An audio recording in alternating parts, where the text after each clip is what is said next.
बहुत ही कम उम्र में 30 साल की उम्र में 150 करोड़ से ज्यादा का ना सिर्फ बिजनेस बना दिया, मल्टीपल इंडस्ट्रीज में है एंड बुर्ज खलीफा में घर है। तो नौकरी छोड़ी थी तब ऊपर वाले से ये कहा था कि आपके भरोसे छोड़ रहे हूँ, जो दोगे आप ही दोगे, और ऊपर वाले ने इतना कुछ दिया। वो गाना मतलब 5 से 10 लाख रुपए का बना होगा, लेकिन उस गाने की कमाई हमारे कानों तक आई कि 30 करोड़ प्लस गाना कमा चुका है। हमारी बहन रेणुका पवार ने अभिनय किया था और वो सबसे फास्ट गाना 1 बिलियन का हुआ था। 1 बिलियन का गाना है कि बुर्ज खलीफा में हमें भी मकान लेना है, तो क्या प्रोसेस है। हाय नमस्कार दोस्तों, मैं हूं भूपेंद्र सिंह राठौड़ और आप सभी का स्वागत है मेरे YouTube चैनल कोच BSR पे। और आज मैं आप सभी को मिलवाने जा रहा हूं मेरे 2 काबिल दोस्तों से, जिन्होंने बहुत ही कम उम्र में 30 साल की उम्र में 150 करोड़ से ज़्यादा का ना सिर्फ बिजनेस बना दिया, आज बहुत सारे काम, सीरियल एंटरप्रेन्योर्स हैं, मल्टीपल इंडस्ट्रीज़ में हैं एंड बुर्ज खलीफा में घर है। उसके अलावा हरियाणा म्यूज़िक इंडस्ट्री में भी बहुत ज़ोर शोर से कदम रखा है। उसके अलावा बिल्डर हैं, बहुत सारे प्रोजेक्ट्स एक साथ चला रहे हैं, रेस्टोरेंट्स हैं एंड ज्वेलरी की शॉप है, कुश्ती अखाड़ा और कई सारी चीज़ों में वो लोग इन्वॉल्व हैं। सो आइए स्वागत करते हैं सभी लोग मिलके 2 नौजवानों का जो हमेशा ऊर्जा से भरे हुए रहते हैं। एक मिस्टर अक्षय कुमार और दूसरे उनके partner mister Kulveer. Can you give a big round of applause to Kulveer and Akshay. सबसे पहला क्वेश्चन मैं पूछता हूँ कुलवीर भाई से, क्योंकि कुलवीर भाई की फिजिक मुझे बहुत ही पसंद है, बहुत ही फिट रहते हैं, हमेशा कसे हुए से ऐसे चुस्तीले फुर्तीले जैसे कि कोई पहलवान है। तो आपका पहलवानों से कुछ नाता तो नहीं है? थैंक यू जी। पीछे तक आवाज़ आ रही है मेरी? सबसे पहले यहाँ थोड़ी सी आवाज़ खोल दीजिए और, है ना, हल्की सी, क्योंकि हाँ। देश के सभी कोनों से महानुभाव आए हैं, तो मैं हरियाणा से हूँ, तो सबको मेरी हाथ जोड़ के राम राम। तो बेसिकली मैं आपको बताना चाहता हूँ कि मैंने रेसलिंग की है, तो रेसलिंग से ही मैं फौज में भर्ती हुआ था। क्या बात है, फौज में भी रहे हुए आप? जी, तो बिजनेसमैन फौजी को तो मैंने बिजनेस करते हुए इतना ज़्यादा देखा नहीं। तो मैंने 4 साल जैसे फ़ौज की नौकरी की है, तो उसके बाद इंजरी, बैक टू बैक मुझे इंजरी ज़्यादा रही, तो वो रीज़न था मेरा फ़ौज की नौकरी से ड्रॉप करने का। तो फिर नौकरी करता था तब भी मेरा माइंड बिजनेस की तरफ ही ज़्यादा था। ओके। एक्चुअली मेरी वाइफ जो है वो MBA है, तो उसने बिजनेस से ही MBA की है। तो जब से शादी होने के बाद थोड़ा बिजनेस में दिमाग घूमने लगा, तो फौज से रिटायरमेंट लेकर के बिजनेस में आने की प्लानिंग करी थी। तो नौकरी से बाहर निकलने के लिए तो खुद से चोट तो नहीं लगा ली? नहीं, ऐसा कुछ नहीं है। एक्चुअली जो मेरी फैमिली है, मैं सबको बताना चाहता हूँ, बहुत किसान फैमिली से हूँ। और मेरे माता पिता मेरे बचपन में ही गुजर गए थे। पिताजी तो थे जो मैं 8वीं क्लास में था तब गुजरे थे। जहाँ तक 8वीं क्लास तक बच्चा इतना समझदार नहीं होता। आजकल के बच्चे तो बहुत तेज़ हो रहे हैं, तब हमारे तो हालांकि मैं 33 साल का हूँ। तो मेरे पिताजी थे, मजदूरी करते थे। सभी को पता होगा, यहाँ पर जैसे कोल्लू होते हैं ना, गांव में कोल्लू होते हैं, कोल्लू में जैसे मजदूरी करते थे पिताजी। कोल्लू यानी जो गन्ने का रस वस निकालते हैं, इस तरह की चीज़ें। गुड़ बनता है, गन्ने का रस निकालता है। तो वो टाइम मैंने देखा है। उसके बाद जैसे 8वीं क्लास के बाद मेरे पिताजी एक बीमारी से डेथ हो गई थी उनकी। तो मेरे अंकल ने मेरे को पाल पोस के बड़ा किया, मेरी रेसलिंग करवाई। रेसलिंग से ही मैं फौज में भर्ती हो गया था। तो भर्ती होने के जैसे 3 साल के बाद मुझे एक शोल्डर में इंजरी होगी, ठीक हुई तो घुटने में होगी। तो फिर कहीं ना कहीं रेसलिंग को बढ़ावा नहीं मिल पा रहा था। तो इसी वजह से मुझे जो फौज से तो आप फौज में रेसलिंग के लिए गए थे और फौज वाले आपसे वहाँ पे कुश्ती करवाते थे? मैं रेसलिंग से ही भर्ती हुआ था। अच्छा, रेसलिंग से ही भर्ती? डायरेक्ट सेंटर टीम में मुझे चयनित हुआ था। कभी कुछ ख्वाब रहे थे कि नेशनल टीम पे खेले? आपके, मैंने पता है मुझे कि बहुत सारे नेशनल लेवल के गोल्ड मेडलिस्ट, ओलंपियंस आपके काफ़ी फ्रेंड्स रहे, कुछ के नाम बताएंगे आप? जैसे जितने भी ओलंपिक मेडलिस्ट हैं, जैसे फिलहाल के हैं बजरंग पुनिया है, रवि दहिया है, और 32 बार के भारत केसरी हैं सतेंद्र पहलवान। सभी ये जो पहलवानी की है, तो पहलवान मेरे सभी यार दोस्त हैं जी। अरे क्या बात है। तो दोस्तों, पहलवानी की है, फौज में रहे हैं। देखिए, वर्सेटाइल बैकग्राउंड है, गरीबी से उठे, माता पिता बचपन में चले गए, फिर फौज में गए, फौज में भी निराशा लगी, चोट लग गई गलती से, फौज छोड़नी पड़ी, और उसके बाद निकल के अपना बिजनेस शुरू करके आज एक अच्छे मुकाम पे है। आइए अक्षय भाई से जानते हैं। अक्षय भाई, आपका एक बेसिक बैकग्राउंड क्या रहा है? जैसे उनका फौज का रहा है, उन्होंने गरीबी से किया है, मुझे पता है। आपका मुझे तो पता है, लेकिन ऑडियंस के लिए I would like to know कि आपको बचपन कैसा रहा आपका, और बिजनेस पे आने तक का डिसीजन कब लिया आपने और कैसे बिजनेस में आए? सो जैसे आपने पूछा कि मीन्स कैसा बैकग्राउंड था, फैमिली बैकग्राउंड क्या था, तो मेरे फादर भी आर्मी से थे और लाइक सूबेदार से रिटायर हुए हैं वो 2017 के अंदर में। पर आज से 15 साल पहले, 20 साल पहले जो पे स्केल था ना वो बहुत कम था आर्मी का या फिर किसी भी गवर्नमेंट फील्ड का। तो वही नॉर्मल फैमिली बैकग्राउंड था। उसके बाद कॉलेज में आने के बाद थोड़ा थोड़ा अपना कुछ कुछ छोटा मोटा बिजनेस करना स्टार्ट किया, और वहाँ से धीरे धीरे जर्नी मतलब कि अलग अलग स्टेप्स लिए, अलग अलग डिसीजंस लिए।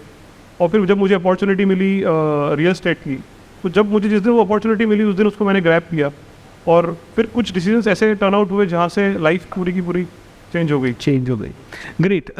तो अभी आप दोनों के मुंह से सुनना चाहूँगा कि जैसे आप में से दोनों में से जो भी चाहे वो जवाब दे कि ये जो 5 साल का आपका बिजनेस का एक्सपीरियंस रहा, इस 5 साल के बिजनेस के एक्सपीरियंस में आप सभी का, आप दोनों का सबसे बड़ा अचीवमेंट क्या रहा? तो अगर मेरी बात करें जो मुझे फील होता है, तो मैंने जो रिलेशंस बनाए हैं और जो कुलबीर भाई जैसे मुझे पार्टनर मिले हैं, सो ये one of the best achievement है उनमें से।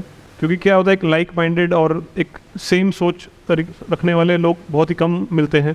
तो मेरे लिए सब अचीवमेंट्स में ही मतलब काफ़ी बड़े अचीवमेंट्स हैं मेरे लिए। तो ग्रेट। दोस्तों, एक बहुत ही खास बात जो मुझे कुलबीर की बहुत अच्छी लगती है, इनके गांव में किसी भी घर में अगर किसी भी बच्ची की शादी है और इनके तक कार्ड पहुंचा है, तो ये उस बच्ची के लिए, चाहे ये खुद जाए ना जाए, इनका परिवार जाए ना जाए, चाहे वो दूर का हो, चाहे पास का हो, चाहे नोन हो, चाहे अननोन हो, इनके यहाँ से 51,000 रुपये उनके घर पे हमेशा उस बच्ची के अकाउंट में पहुँच जाते हैं।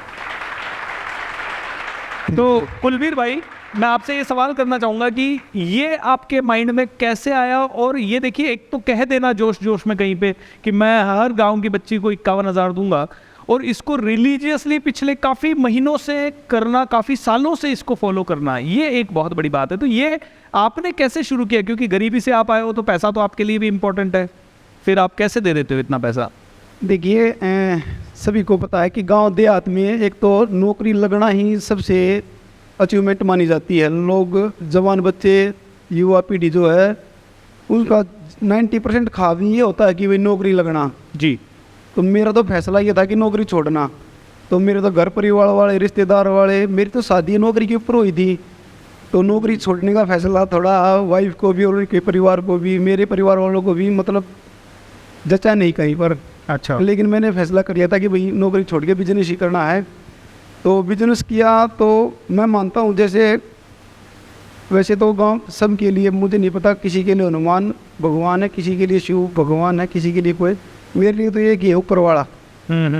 ये हनुमान है, शिव है, मुझे नहीं पता देवता थे या नहीं थे, लेकिन अच्छे थे तभी तो उनको याद किया जा रहा है, उनको पूजा जा रहा है। जी। आज के युग में अगर कोई अच्छा काम करेगा तो आने वाले युग में उसको पूजा जाएगा, जहाँ तक मैं मानता हूँ। तो नौकरी छोड़ी थी तब ऊपर वाले से ये कहा था कि आपके भरोसे छोड़ रहा हूँ, जो दोगे आप ही दोगे। और ऊपर वाले ने इतना कुछ दिया, मेरी सच्ची नीयत के साथ ही मैंने काम किया था, तो इतना कुछ दिया। तो उसी सोच के अनुसार मैंने ये सोचा कि भाई मैं अब ऐसा क्या करूँ जिससे मैं अंदर से खुश हो जाऊँ। मैं अगर अंदर से खुश होता हूँ तो ऊपर वाला खुश होएगा। तो मैं सबको बता देना चाहता हूँ कि गांव डिगल है मेरा, झज्जर डिस्ट्रिक्ट में पड़ता है, हरियाणा प्रदेश का सबसे बड़ा गांव है, जिसमें 18,000 वोटें हैं। तो मैंने उसमें ये सोचा कि मुहिम चला रखी है कि गांव की कोई भी गरीब कन्या की अगर शादी होती है तो उसमें हम 10 दिन पहले गुड़िया के अकाउंट में 51,000 रुपये ट्रांसफ़र कर देते हैं। और उसमें स्टार्ट में जैसे ये फैसला मैंने खुद लिया था। मुझे रात को एक दिन नींद नहीं आ रही थी, 2 बज गए 3 बज गए, नींद नहीं आ रही थी, मैं ऐसा क्या करूं। तब मेरे माइंड में कहीं ये जाकर के आया था कि मैं, क्योंकि इस देश की सबसे सर्वोत्तम शक्ति मैं नारी को मानता हूं, तो मैंने अपना पहला कार्य नारी से ही स्टार्ट किया। क्योंकि देखो, आप सबको पता है कि गरीब घर में जो बेटी होती है ना, हमारे देश का ये दुर्भाग्य है। मैं ऐसा मानता हूँ कि लोग लड़का होने पे तो खुशी मनाते हैं, लेकिन लड़की होने पे कोई खुशी नहीं मनाता। और जो गरीब घर में अगर लड़की पैदा होगी ना, तो माँ बाप ये सोचने लग जाते हैं अगर भी इसका पढ़ाई का खर्चा और इसके शादी ब्याह तक का खर्चा, और सबसे बड़ी प्रॉब्लम तो आती है शादी के बाद, भाई इसका पीलिया देना, दहेज देना। साल में 4 त्योहार होते हैं, अगर लड़की के हर बार कुछ न कुछ पहुँचाना होता है। तो इसी को सोच के अनुसार मैंने ये फैसला लिया कि मैं कहीं ना कहीं मैं नारी के लिए एक ऐसा काम करूं कि मेरे जैसे खुद के भी भाई मैं खुशी मिलती है और मेरे गांव का सम्मान भी है। ये क्या बात है। हरियाणा मतलब पूरे भारतवर्ष में ऐसा कहीं पर भी ऐसी स्कीम नहीं है। दोस्तों आप भी बड़ा सपना देखें और देश के लिए देखें, ज़रूर कमाएं, लेकिन उसका हमारे सारे शास्त्रों में, सारे ग्रंथों में, सब जगह लिखा हुआ है कि जो भी आप कमा रहे हैं कहीं ना कहीं दूसरों की ब्लेसिंग भी है उसमें इन्वॉल्व। हम जाते हैं तो वॉचमैन होते हैं, रिक्शा वाले होते हैं, कई सारे लोग हमें सपोर्ट करते हैं, तब जाके हम कमा पाते हैं। हमें लगता है कि मैंने किया है, बट इसीलिए कहते हैं कि इस पूरी प्रकृति को चलाने के लिए हर एक जीव का कहीं ना कहीं योगदान है। सो शास्त्र कहते हैं हमारे कि 10% अपनी इनकम का ज़रूर डोनेट करो। अगर 10% से नहीं शुरू कर सकते तो 1% से करो। कुलवीर भाई, अक्षय भाई कर रहे हैं, आप भी शुरू करें। शायद भगवान ऐसे ही लोगों को ज़्यादा पैसा देता है जो दूसरों के लिए कुछ करना शुरू कर देते हैं। एम आई राइट और रॉन्ग? बुर्ज खलीफा में घर कितने लोगों की इच्छा है? बुर्ज खलीफा में एक बार चढ़ने की कितने लोगों की इच्छा है? एक बार ऊपर तक जाके दुबई को ऊपर से देखने की कितने लोगों की इच्छा है? और वहाँ घर हो तो कैसा होगा? मज़ा आ जाएगा। अक्षय भाई, मैंने बहुत सारे बिजनेसमैन देखे हैं जिनके 500 करोड़ भी है, 1000 करोड़ भी है, 2000 करोड़ भी है, लेकिन पहला आदमी मैं मिल रहा हूँ आपके रूप में जिसने अपने सारे सपनों के लिए पूरी जान लगा के, इवन आपका एक सपना आया कि बुर्ज खलीफा में घर खरीदना है और आपने खरीद डाला। ये कोई पागलपन नहीं है, क्योंकि देखिए बहुत बड़ा पैसा ब्लॉक हो गया होगा ना वहाँ, और सपना तो पूरा हो गया, लेकिन उसी पैसे में शायद आप बहुत सारे प्लॉट यहाँ ले सकते थे, बहुत सारे घर बना के बेच सकते थे, उसी पैसे को 4 गुना, 10 गुना, 20 गुना, 50 गुना बढ़ा सकते थे। तो ये डिसीजन आपने कैसा लिया? नंबर 1। नंबर 2, ये डिसीजन लेने के बाद आपको हर रोज़ कैसा फील होता है? So first of all means Burj Khalifa में हमने घर लिया तो वो सबको दिखता है कि मीन्स इतना बड़ा टावर है और इन्होंने घर लिया है, पर वो किस बुनियाद पे खड़ा है, उसकी रूट्स कितनी मजबूत हैं। तो वो जो रूट्स हैं वो सब बीसा सर की वजह से हैं। तो मैं आपको थैंक यू बोलना चाहूँगा उस चीज़ के लिए। और वो एक इंस्टेंट डिसीजन था। मतलब मैं एक बार वहाँ पे घूमने गया था और घूमते घूमते चीज़ें मतलब वहाँ पे अच्छी लगी, और फिर मतलब एक वहाँ पे एजेंट से बात किया मैंने कि इसमें किस तरीके से हम लोग बाय कर सकते हैं, और लकीली वहाँ पे 2 ऑप्शन अवेलेबल थे, और वो रिसेंटली मतलब कंपनी ने होल्ड किए हुए थे और तभी ओपन किए थे उस टाइम पे। और मैं जब तक बुकिंग करता तो एक और सोल्ड आउट हो जाता, लास्ट बचा था।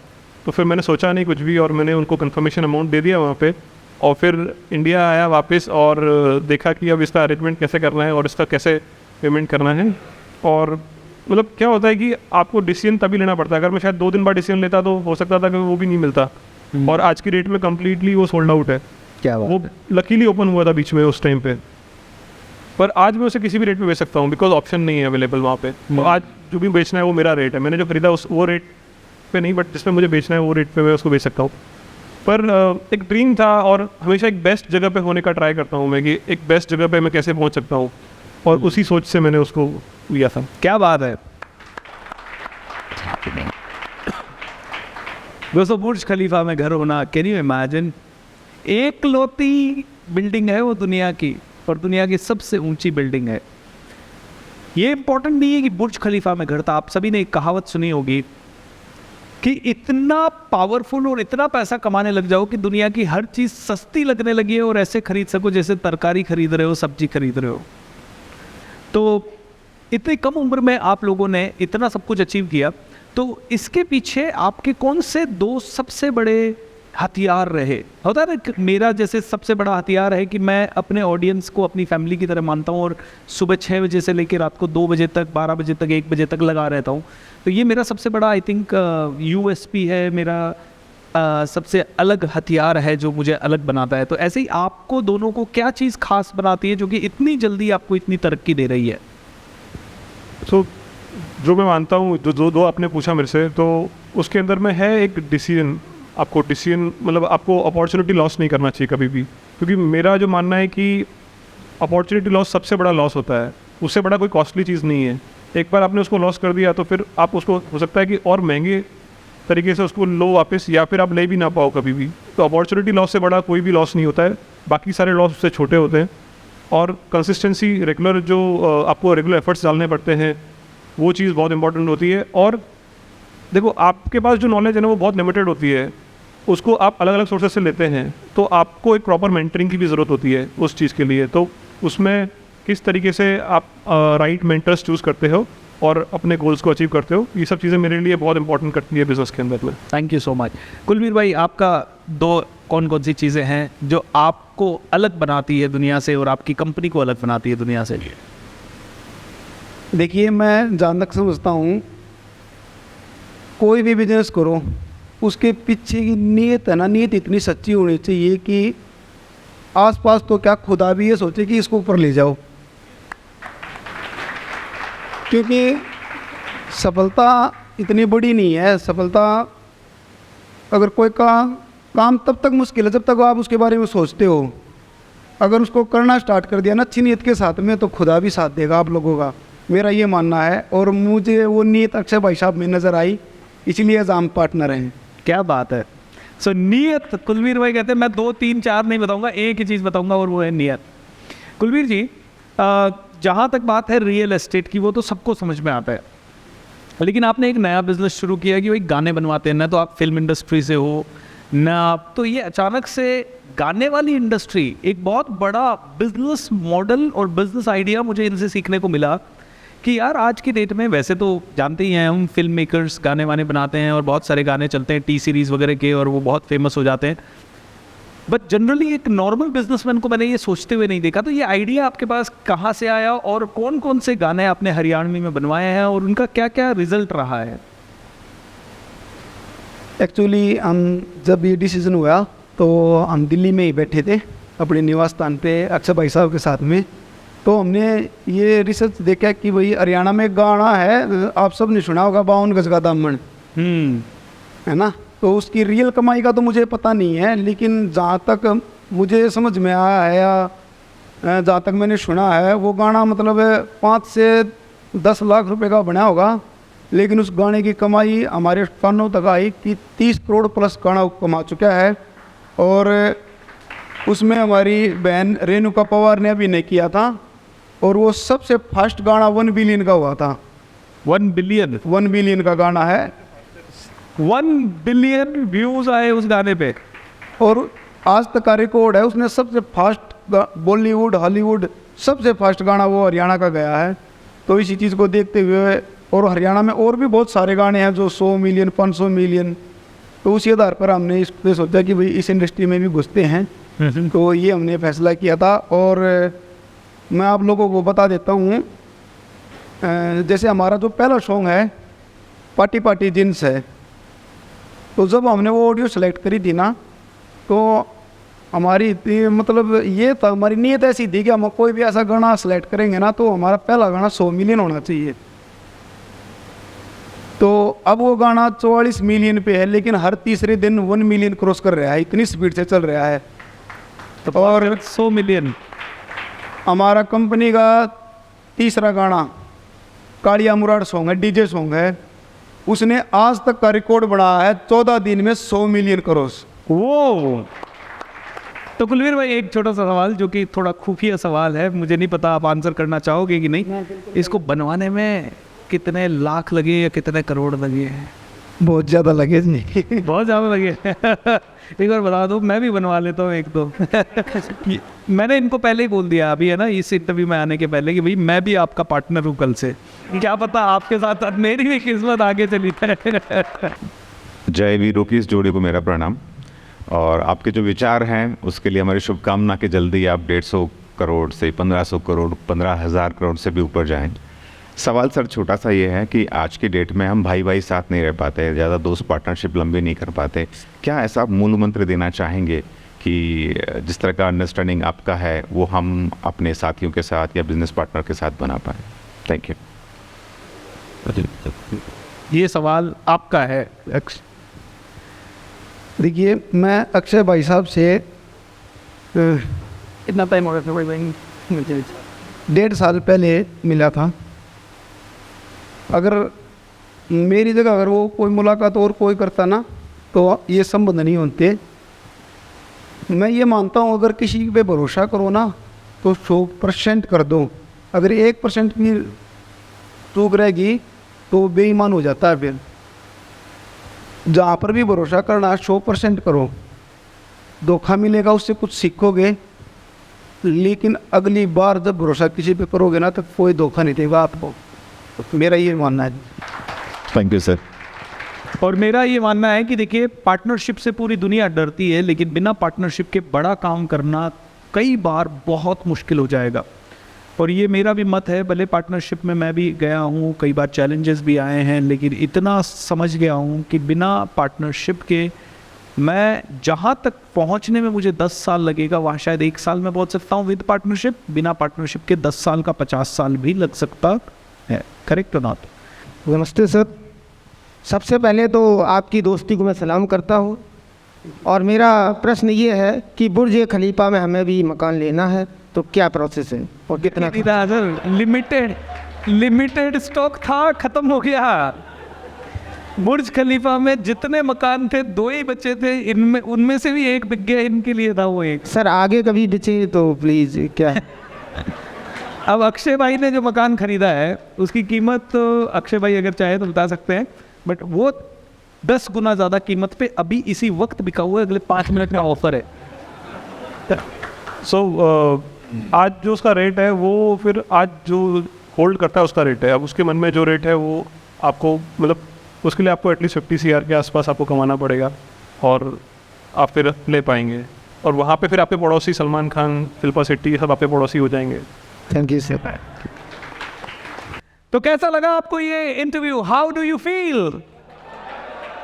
आई ओपनिंग है? सर्टनली। तो दोस्तों, मेरे साथ मिलके अक्षय भाई के लिए और कुलवीर के लिए बहुत ही जोर से तालियां बजा दीजिए, और उनका गाना भी साथ में बजा दीजिए।